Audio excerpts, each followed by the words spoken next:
nosso encontro exatamente onde nós paramos quando a gente estava em sala de aula, tá? Então é aquela história de sempre, fique em casa.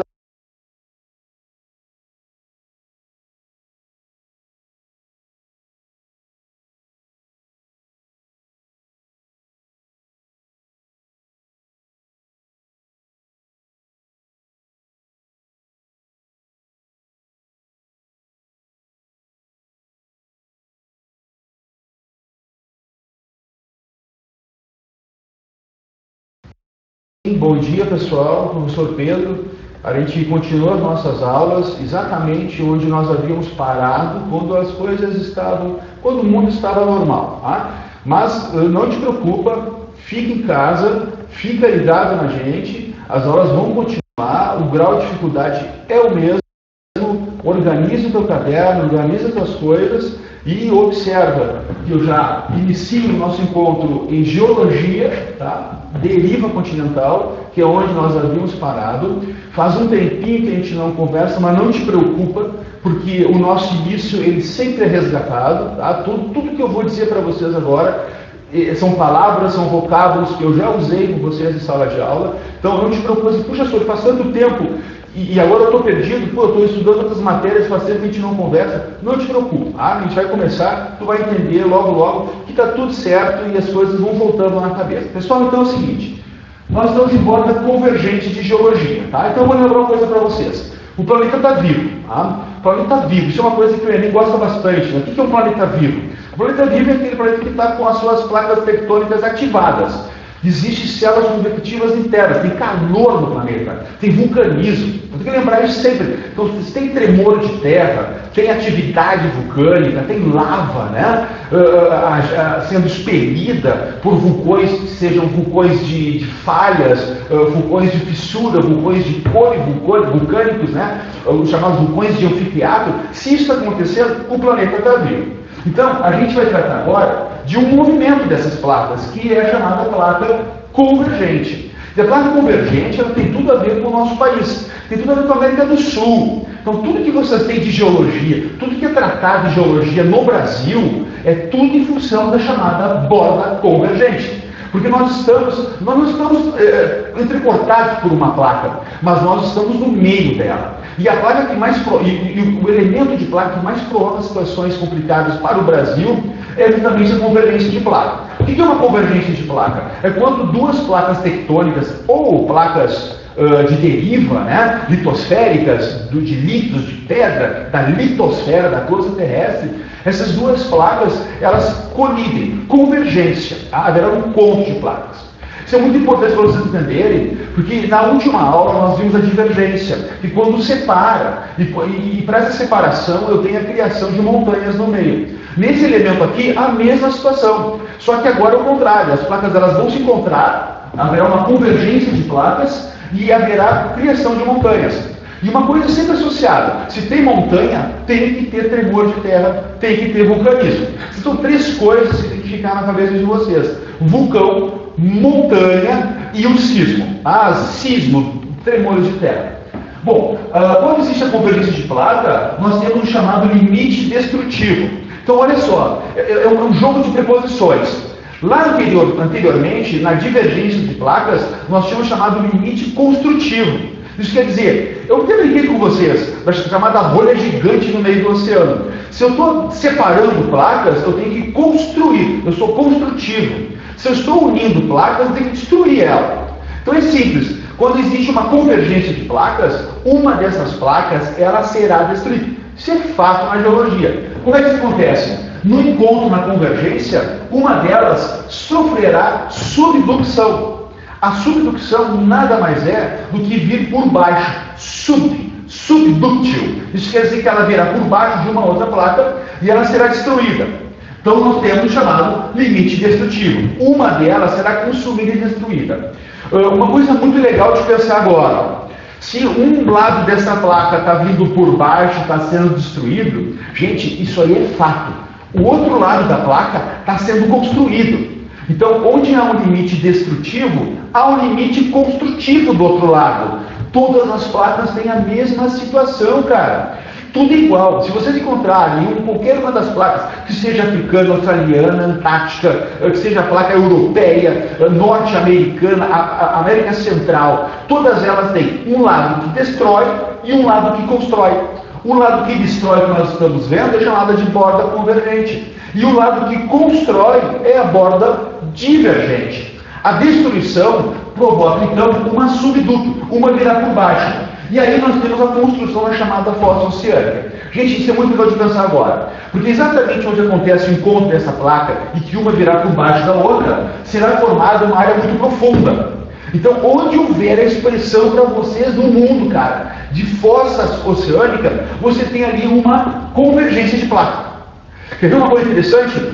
A aula passada foi a divergente. Então, onde houver divergência de placa, você tem uma cadeia de montanhas. Você tem o chamado cinturão de montanhas, ou simplesmente dorsal. Onde existe divergência, é dorsal. Onde existe a convergência, tem a chamada fossa. O que é uma fossa oceânica? Fossa oceânica é exatamente o engate de uma placa que sofreu subducção, veio por baixo e deixou uma região muito profunda. Essas regiões profundas são áreas de acúmulo de lixo, de restos de fósseis de animais. É uma área ativa vulcânica, porque está raspando, né? Então haverá lava vulcânica nessa região. É uma área realmente expressiva em profundidade em qualquer oceano. Das áreas de encontro de placas do mundo, a mais profunda é a Fossa Mariana, está lá na Indonésia, lá na Ásia. Então a Fossa Mariana, se eu estou dizendo para vocês, é uma fossa, eu estou dizendo então que lá vai correndo uma borda convergente. Tá? Então nós temos um limite destrutivo, nós temos uma área muito profunda, nós temos uma área de destruição de uma das placas. Tá? Bom, uma coisa importante para vocês. Para nós do Brasil, né? Brasil tudo é diferente, né? E para isso aconteceram algumas coisas. Tá? Uma delas foi que quando houve esse encontro de placa, e nesse caso nós estamos falando da placa sul-americana, houve um basculamento continental. Como é que foi isso? Em detalhes, foi exatamente assim. Para eu ter um basculamento continental, eu tenho que ter uma subducção. E a subducção aconteceu da seguinte forma. Uma placa chamada a placa de Nazca, que é um pedaço do Oceano Pacífico, a placa de Nazca, que está embaixo da água, né? Se você for veranear no Chile, você quando entrar na água, você estará pisando na placa de Nazca. E se você perceber que está na água, logo em seguida você dá 2 passos, você já está com o corpo inteiro dentro da água. É muito profundo porque é uma área de fossa. Então a placa de Nazca é o chão onde os chilenos tomam banho de mar. Onde eles estão surfando lá, curtindo a vida deles na praia. Uma água geladinha até no sinal. Bom, essa placa, chamada Nazca, ela virá por baixo da América do Sul. Assim como eu disse para vocês, ó, uma subducção, ela vai ser destruída. Ela virá por baixo da América do Sul. E nisso vai provocar um basculamento. Basculamento vem da palavra basculante. Aquelas janelas que você deve ter em casa, aqui pelo menos no curso tem o basculante, que faz esse movimento aqui. Isso quer dizer que uma placa vindo por baixo da outra provoca um movimento de basculamento, de basculante, elevando ela. O que isso provocou? No Brasil, na América do Sul, melhor dizendo, nós temos chamado de inversão do Rio Amazonas. Isso é muito importante pensar, porque o Rio Amazonas ele corria para o Oceano Pacífico. Então, por isso que lá existem incidências fósseis muito importantes em cima das montanhas dos Andes, de ocorrência de peixes fossilizados, conchas marinhas, tudo depositado na área andina, do Peru e do Equador. Porque ali entre Peru e Equador tem as nascentes que favorecem o Rio Amazonas, a bacia do Amazonas. Então, no passado geológico, o Rio Amazonas ele corria para o Oceano Pacífico, e com o basculamento, uma placa de Nazca, que é o chão do oceano, vindo por baixo, provocou esse movimento na América do Sul. E hoje, vocês sabem muito bem, o Rio Amazonas, que é um rio exorreico, né? Estou exportando um rio que sai do Brasil, hoje ele corre para o Oceano Pacífico. Tá? Isso é um caso único na história geológica, isso aconteceu conosco. Então isso prova que, no passado geológico, nós tínhamos...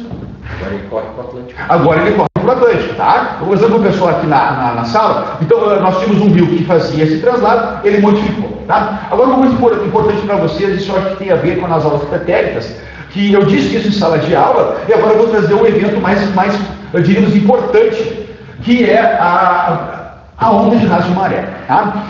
Só existe, também chamada de tsunami, né? É que a palavra tsunami não pode ser usada dessa forma aqui. Mas o senhor colocou para vocês, tudo bem. Até na prova eles vão facilitar para vocês. É o tsunami, ponto final. O que aconteceu?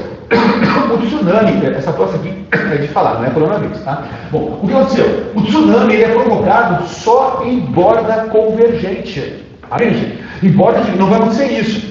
O tsunami ele pode ser provocado de duas formas. Essas ondas gigantescas, né? Que não são ondas cavadas, são ondas com espuma, são ondas deslocadas. Ela ocorre de duas formas.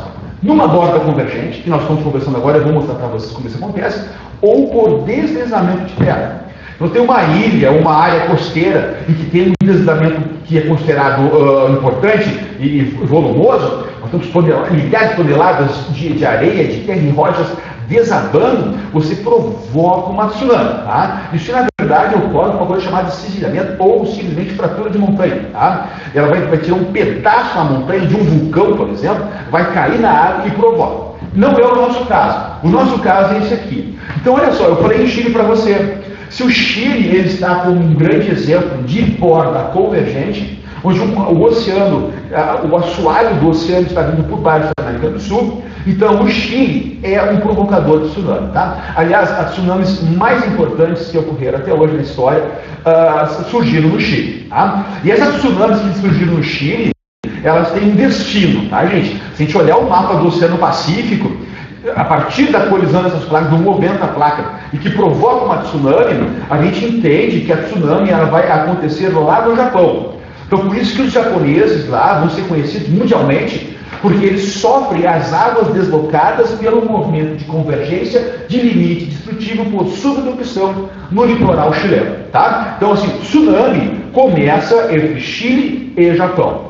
E o Chile, como ele apresenta uma área muito grande e apresenta o maior vasculhamento do mundo, né? Quer dizer, um pedaço do oceano entrando por baixo do país, nós temos e podemos considerar as áreas vulcânicas mais intensas e os sismos, os mais importantes sismos da história geológica. Tá? Tanto é que a escala Richter ela sofreu uma adaptação, um 0,5 ponto a mais, para mostrar o tremor de terra do Chile. Então o Chile realmente é um elemento importante quando a gente fala em borda convergente. Tá, gente?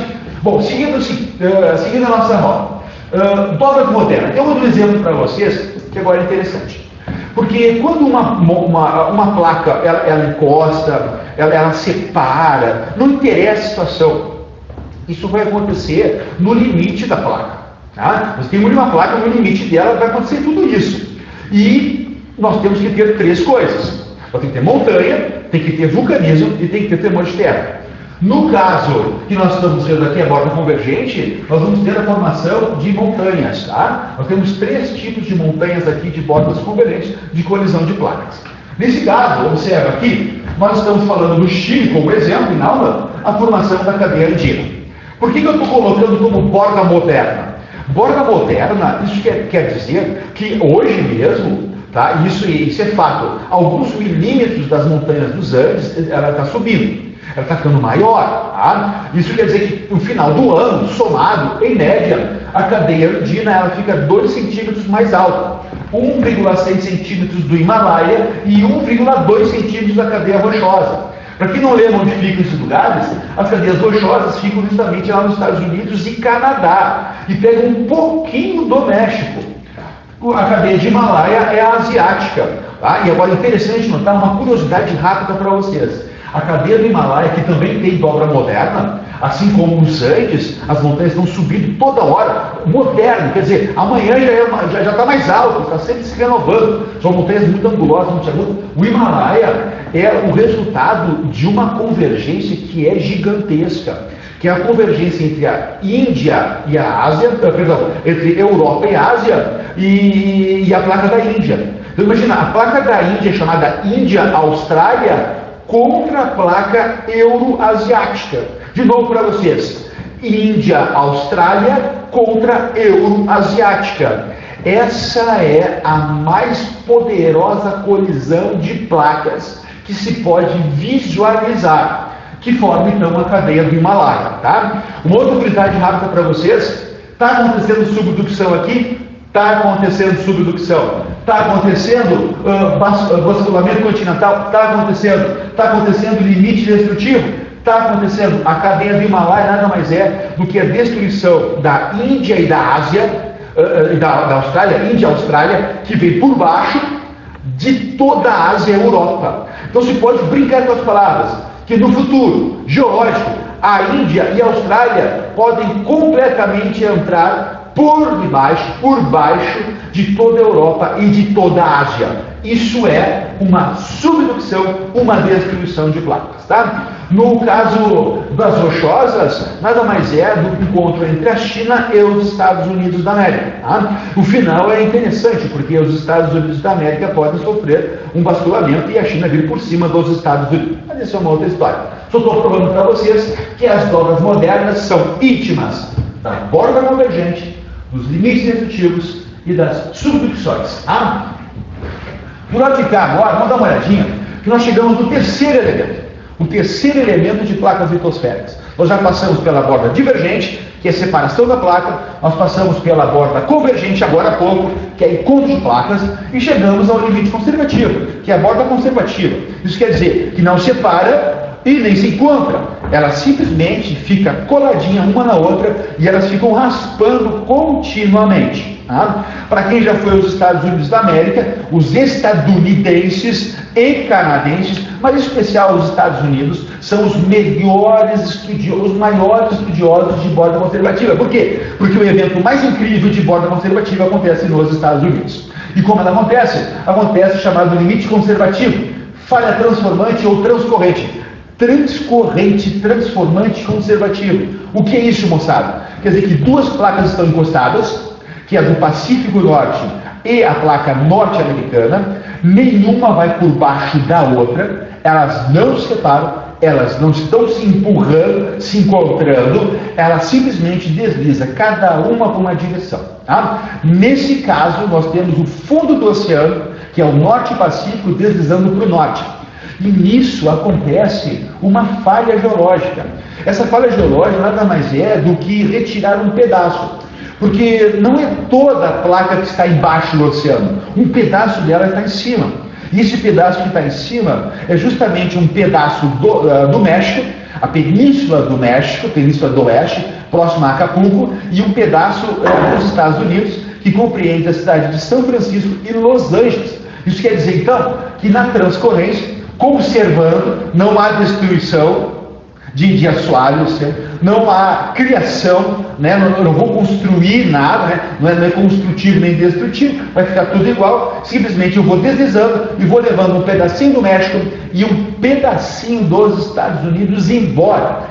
Já se sabe geologicamente que no futuro, esse pedaço do México, que hoje é uma península, e um pedaço estadunidense, que compreende as duas cidades, São Francisco e Los Angeles, transformar-se-ão em uma ilha. Que elegância! Uma ilha com Los Angeles e São Francisco. Se você já foi a Los Angeles e São Francisco, percebe, por exemplo, Los Angeles tem os morros atrás e as montanhas mais adiante. Perfeito! Se existe uma borda de placa, tem que ter montanha. Se você já foi a São Francisco, nas ruas andar em São Francisco é complicado, porque é um sobe e desce. Esse sobe e desce quer dizer que as placas estão se encontrando e deformou o chão da cidade. A cidade de São Francisco é uma cidade deformada no chão pela colisão das placas. Tá? Então são evidências geológicas. Certo? A falha de Santo André, então, é uma falha que ocorre na América do Norte, exatamente a América do Norte, e que acaba englobando dois países. Um país anglo-saxão, que são os Estados Unidos, e um país latino, o México, que sofre tremores de terra. Agora, muito importante, tá, moçada? Esses dois países, México, Estados Unidos, e aí eu coloco também o Canadá, que não tem a falha, pelo menos o Canadá não tem a falha, todos eles têm tremores de terra, têm sismos, têm seus vulcões ativos, têm a sua área geológica muito poderosa. Tá? Bom, deixando de lado agora os três elementos. Nós vimos a borda divergente e agora conservativa. Tá? Então, a gente já viu que tudo acontece no mundo, está ativado, mas existe um lugar que eu quero frisar para vocês. Eu chamei de temas importantes, são chamados temas recorrentes. É o que o pessoal mais gosta de colocar na prova. A partir desses temas recorrentes, eles tiram muitas questões. Se você sabe o tema recorrente, o tema fundamental, o coração da questão que eles estão tratando, você resolve todas as questões. E o primeiro tema recorrente é chamado Círculo de Fogo do Pacífico, também chamado de Círculo Vulcano do Pacífico. Por quê? No Oceano Pacífico existe o maior alinhamento de vulcões do mundo, cara. Para quê? Para a gente não viu tudo isso e não viu ainda, mas o que é isso afinal? A placa do Oceano Pacífico é a maior placa tectônica do planeta. Ela é justamente o chão do oceano. Cara, olha o que eu falei para vocês agora, já é uma questão. A maior placa litosférica tectônica é o chão do Oceano Pacífico. É praticamente uma placa só, gigantesca. Ela tem alguns fragmentos. Um fragmento dela, famoso, vimos agora, é chamada placa de Nazca. É um pedacinho dela que saiu e que incomoda a gente. Então, é uma placa que acaba encostando nos litorais de muitos países. Então, se por um acaso perguntarem para vocês assim, o que tem, assim, o que une os países nos eventos geológicos da placa do Pacífico? Vulcão, terremoto e montanha. E onde é que tem isso? Gente, vocês podem pegar todos os países que têm praia para o Oceano do Pacífico. Então, Peru, Equador, Guatemala, México, Estados Unidos, Canadá, Rússia, Japão, China, tá? Indonésia, Austrália. E olha uma coisa muito importante, tá? Todos esses países, todos esses lugares, né? Isso inclui a região antártica, todos esses lugares que tem o pessoal chegou na beira da praia, encostou o pé na água e a água do Oceano Pacífico, você está no ciclo de fogo. Então, isso aí é uma obviedade. Está na beira da praia, tomando banho do Pacífico, tu olha para trás, tu vai ver montanha.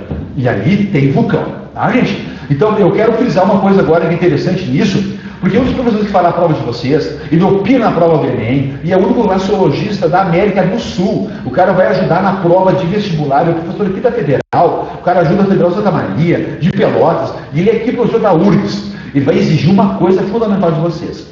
A Antártica é um continente, eu sei que isso é óbvio para vocês, eu tenho que lembrar bastante, é um continente, e sendo um continente, tem praia para o Oceano Pacífico. Se tem praia para o Oceano Pacífico, cara, então tem vulcão, então tem tremor de terra, e tem montanha. Perfeito, e é exatamente isso. Se vocês observarem com calma, a região norte do planeta, o hemisfério norte, tá, tem a região ártica, e o Ártico não tem continente. O Ártico é como se diz, o Oceano Ártico, ou o Mar do Ártico. Não tem vulcão ali à mostra. Os vulcões estão embaixo, tá? Então são submersos. Isso faz fechar um ciclo, um chamado Círculo de Fogo do Pacífico. É uma placa, a placa de Oceano Pacífico é uma placa que incomoda, cara. Então, todos os países ali têm eventos sismológicos, vulcão ativo e tem montanha, tá? Então, é muito importante, esse primeiro elemento aqui sempre está vindo nas provas, eles são bem chatos, e para lembrar vocês, esse ano teve tremor de terra e teve também criação de novas montanhas. O que é criação de novas montanhas? Orogênese. Ah, uma curiosidade interessante, né? Porque eu falei Himalaia para vocês, falei em orogênese, orogênese é montanha, vou falar melhor agora para vocês, né? O símbolo do fogo que tem montanhas, né? Foi possível agora, nesses últimos eventos, visualizar algumas montanhas. Eu não sei se vocês perceberam, o pessoal está bem animado na Índia, que tem a placa Índia Austrália, comentei agora para vocês, eles conseguiram ver o Himalaia, porque caiu o nível de poluição. Então as pessoas estão agora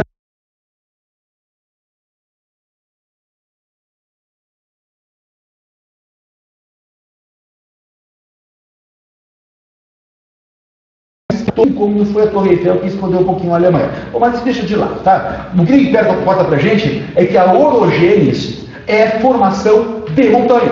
É o que está acontecendo no Círculo do Pacífico e é o que acontece em todas as bordas que nós vimos agora.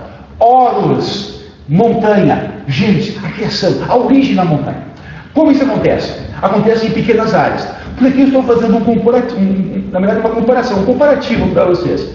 A palavra orogênese, ela nos faz pensar em uma outra palavra, que é chamada epirogênese. Nós vamos ver daqui um pouquinho. Orogênese ocorre em pequenas áreas do planeta. E a epiro acontece em grandes áreas, tá? O que é isso? Orogênese é quando uma montanha está se formando. E ela se forma pelos três elementos que nós vimos agora: divergência, convergência e conservativa. Ponto final, cara. Isso forma montanha. Pronto, chegamos no elemento. Outra situação, provocará vales glaciais. Então, todas as montanhas que são formadas agora, ela tem vales glaciais. são vales no formato da letra U.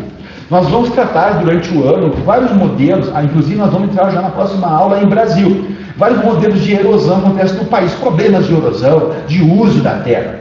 E os vales glaciais que estão aqui, ó, vou frisar para vocês aqui, os vales glaciais, eles também são criados por erosão. Porque, em princípio, eles deveriam ter o formato de uma letra V. Toda montanha tem o formato de uma letra V.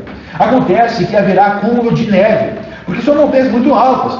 Os 3 modelos que eu narrei para vocês são montanhas de acúmulo de neve, nevascas. Então, essa neve que vai ficar acumulada, ela vai provocar um desgaste. Tá? Não sei se já fizeram guerra de neve em algum lugar, uma vez. Se não fizeram, vamos fazer agora. Vou entrar na faculdade, vou viajar pelo mundo e fazer guerra de neve. Se você pega uma bola de neve e joga alguém, é muito agradável, é muito elegante, a pessoa gosta, faz um barulhinho, não machuca nada. Agora imagina fazer guerra não com bola de neve, mas com gelo de forminha daquela de geladeira. Tá, isso aí dói. Tá? Então é esse gelo que eu quero que vocês imaginem. E quando a neve ela cai nesse vale aqui, ela fica dura como esse gelo e provoca um desgaste, formando um vale na letra U. Isso então chama-se erosão glacial. A erosão glacial acontece nos vales glaciais das 3 montanhas que eu narrei para vocês agora. Isso é um modelo de erosão. Tá? Uma coisa interessante agora para vocês pensarem, que quando forma um vale no formato de U, o resultado disso, os noruegueses darão o nome de fiord. Tá? Então os fiordes são o resultado de ação erosiva do gelo que cai em cima das montanhas. E esse gelo que vem descendo, que vem caindo, vem tirando pedaços, ele é chamado de moraina. Tá? O nome elegante disso é glaciar. Tá? Então aqui nós temos o Perito Moreno na Argentina, tem o glaciar do Vale do Fogo no México, o glaciar no Vale Colorado no Chile. Então são aquelas geleiras bonitas, o pessoal vai lá visitar as geleiras, que inclusive a notícia que nós temos nos últimos tempos, nos últimos 18 anos, essas geleiras esses rios de gelo estão recuando em função do aquecimento global. Tá? E é justamente esse gelo de montanha, que é chamado de moraina, né? Coloquei para vocês aqui a palavra moraina, ó, as morainas, rios de gelo. E justamente esses rios de gelo que estão derretendo com o passar dos anos, que estão provocando a elevação do nível do oceano. Tá? É importante isso também pensar que derretimento de gelo do Ártico não provoca elevação do nível do oceano, porque aquele gelo ali já está medido, já está na água. O gelo que está em cima do continente, esse é o gelo que derretido irá provocar a elevação do nível das águas do oceano, chamado nível médio de oceano. Tá? Uma coisa interessante para finalizar aqui, é o contrário, não o contrário, mas seria a palavra co-irmã da orogenia, que é chamada epirogenia ou epirogênese. Tá? Então vamos destruir a palavra, vamos tirar um pedacinho da palavra, vamos deixar assim, ó, epir. Como eu frisei para vocês, oros, que é montanha, epiro, é queimar, né? Piromaníaco, né? O cara que tem fogo em tudo, né? Então nós temos epirogênese, a gênese do fogo, da queimar, do queimar, né? Esse queimar tem a ver com derreter pedaços de rochas de montanhas, tá? A epirogênese talvez seja, da nossa aula hoje, o elemento mais chato, que o pessoal não curte muito e às vezes até não entende muito bem. Então eu vou devagar com vocês para explicar o que é isso aqui, tá? Quando eu crio uma montanha em orogênese, nós vimos agora, olha só, bonitinha, está lá ela, existe um problema, porque a montanha vai ficando alta e ela tem uma raiz subterrânea. Essa é uma raiz subterrânea, é redundante, mas vamos lá para ajudar. Essa raiz, ela está aquecida e é dela que vai sair a lava vulcânica que vai provocar a erupção vulcânica. Tá? Acontece que quando a montanha sobe muito, ela sofre um equilíbrio. Ela começa a assentar. Tá? Esse equilíbrio é utilizado na física, nas condições da física, chamado equilíbrio isostático, que é justamente a montanha subindo e depois descendo um pouquinho. E nisso, no subir e no descer, ela faz uma dancinha. Essa dancinha é chamada de equilíbrio isostático. E isso chama-se, no seu fundamento, na sua ocorrência global, epirogênese. Tá? E a epirogênese ocorre em grandes áreas. É o contrário da orogênese. Percebeu? A orogênese ocorre em pequenas pequenininhas, e a epirogênese ocorre em grandes áreas. Puxa vida, onde é que ocorre em grandes áreas isso tudo? Gente, em todas as placas do mundo todo. Tá? Ela vai subir a montanha, ela vai dar uma descidinha. Porque eu formo a orogênese uma montanha e aqui eu vou formar muitas montanhas, um elemento muito grande. Tá? A regra da epirogênese, tá, misturada com o equilíbrio isostático, que explica ela, chama, na verdade, se diz assim, abre aspas, quanto mais alta a montanha, mais profunda será a sua raiz subterrânea. Tá? Então a montanha é muito alta, vai ter uma raiz subterrânea baixa. Tá? Então isso quer dizer que se você olha para uma montanha mais alta, ela vai ter uma raiz mais profunda que a montanha menor do lado. Tá? Então é o tipo de coisa que eles colocam em prova e que para a vida da gente não serve nada. Mas eles colocam em prova porque existe a orogênese, ela é muito importante, e a epirogênese ela está ligada com a orogênese. Tá joia? Assim está muito legal. Bom, gente, agora a gente vai para a observação de prova.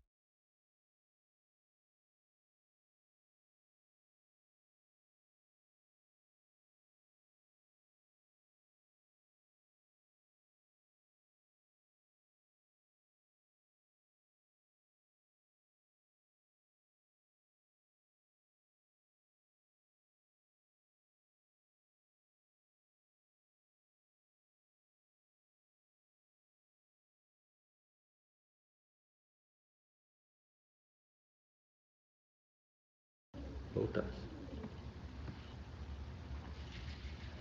Então, a última frase aqui nossa, né? Quanto mais alta a montanha, mais profunda a sua raiz subterrânea. Isso então tem a ver com o equilíbrio isostático. A montanha mais alta tem a raiz mais profunda, a montanha menorzinha tem a raiz mais rasa. Tá? É uma coisa complicada isso, né, na geologia, mas que está na prova, os caras gostam bastante. Tá? Em especial, a gente pode dividir as coisas assim. Ó. A orogênese é mais suscetível de cair no Enem, é mais fácil que no Enem, cai na federal também, mas a epirogênese é uma coisa bem das federais que estão chegando logo para a gente. Tá? Bom, o que é o seguinte, observações de prova. Nós estamos quase em Brasil, tá? Nós vamos sair de para falar do país de vocês, falar as coisas que acontecem aqui dentro. Então, para isso, eu coloquei algumas observações de prova que são temas recorrentes, que eles gostam, e desses temas eles vão abrir para outros subtemas. Não é tão aprimorado como os elementos que nós vimos agora. São assuntos grandiosos aqui. Então, eles vão pegar tudo que a gente viu até o momento, eles vão misturar isso e criar temas. E aqui estão eles para vocês. O primeiro tema, olha só como eu falei para vocês no início da aula, a gente volta um pouquinho sempre, a gente nunca abandona vocês, tá? A gente sempre volta um pouquinho para ajudar. O Brasil está no centro de uma placa. Que se perfeito, cara. Se a gente está brincando de gangorra, né, na pracinha ali, pessoal, tu vê os pequeninos brincando de gangorra, percebe que as pessoas que estão nas extremidades, elas oscilam bastante. Então elas têm momentos de emoção ali. Mas se alguém subir, e eu não recomendo ninguém que suba em uma gangorra no meio, né, apesar de ter feito isso várias vezes, você percebe que a pessoa que fica no meio ela não sofre nada. Ela só oscila pouco e curte a emoção das pessoas que estão na volta, podendo impulsioná-las, é verdade. O Brasil está no meio, então o Brasil nunca terá sismos proeminentes e poderosos. Então todos os países que estão no meio de uma placa, eles não sofrem essas situações que ocorrem tanto e tão ferozmente, digamos assim, nos países que estão na extremidade, tá? Então isso reforça para a gente uma coisa simples. Isso é fato. Nós não temos vulcanismo ativo. Nós temos vulcanismo que já está desativado, chamado vulcanismo morto, antigo, não volta mais para a idade nossa, do nosso tempo de vida, tá? Mas na geologia sempre volta. Mas vocês podem garantir uma prova. Teremos vulcanismo ativo? No futuro não se sabe. Mas o Brasil tem alguma coisa? Tem nada. Nos próximos dias de vida de cada um que está assistindo esse vídeo agora, nunca terá um vulcão no Brasil, tá? Nós não temos montanhas, nós temos alguns picos, nós não temos cadeias de montanhas, nós não temos montanhas alinhadas, nós temos algumas áreas mais altas no Brasil que, na verdade, são antigas montanhas que conseguiram suportar o efeito erosivo do Brasil. O país de vocês é de uma erosão tremenda. Aliás, nós não temos um modelo de erosão, que é a erosão glacial, que eu mostrei para vocês. Todos os outros picos erosivos nós temos.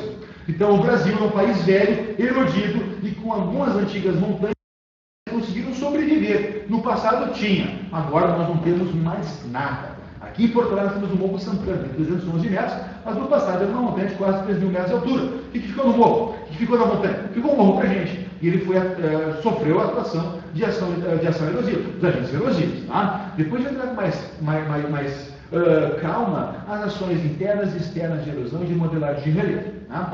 Letra B, eu acho que dá um tempinho mais para a gente comentar aqui.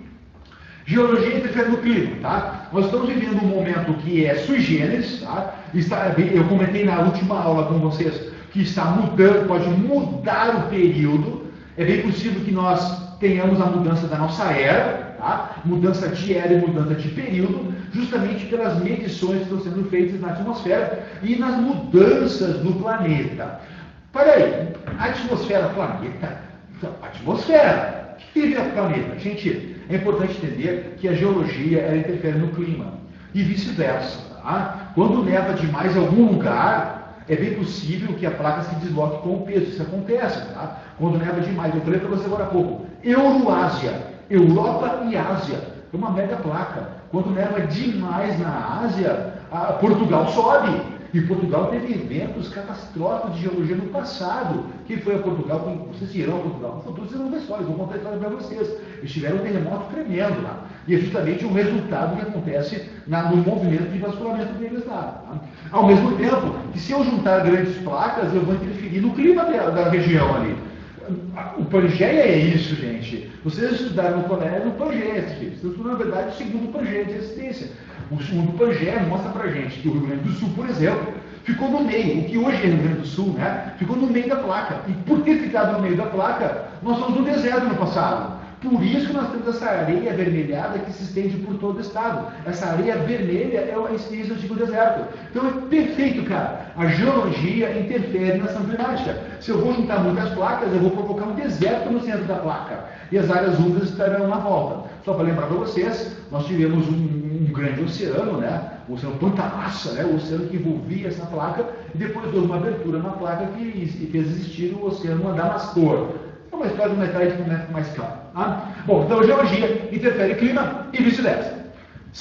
A letra C, vulcões, tá? Como eu falei, vulcão, vamos finalizar com elegância agora.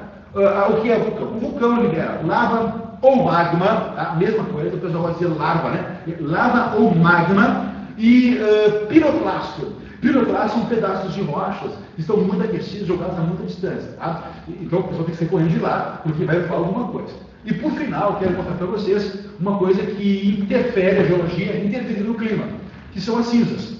A cinza também é chamada de aerosol ou núcleo de condensação de nuvens. Quer dizer que quando tem vulcão, tem nuvem. Se tem nuvem, tem tempestade. Você olha em cima do vulcão, tem raios ali em cima. Os piroclastos estão trocando cargas e isso provoca uma tempestade. Núcleo de condensação de nuvens ou também poeira, né? O aerosol está ali. E essa cinza pode provocar escurecimento atmosférico. E todas as cidades que têm um vulcão e que expeliu muita cinza, a temperatura cai até 5 graus. Fica mais frio por escurecimento atmosférico. Eu acho que a gente está chegando ao final. É isso. Um dia maravilhoso. Fica em casa, fica com a gente se encontra de novo, a gente continua. Lembrando, não fica leproso. Tudo que eu mostro para vocês, eu sempre volto um pouquinho, puxa de novo para tudo ficar legal, tá? Um abraço, até mais, gente.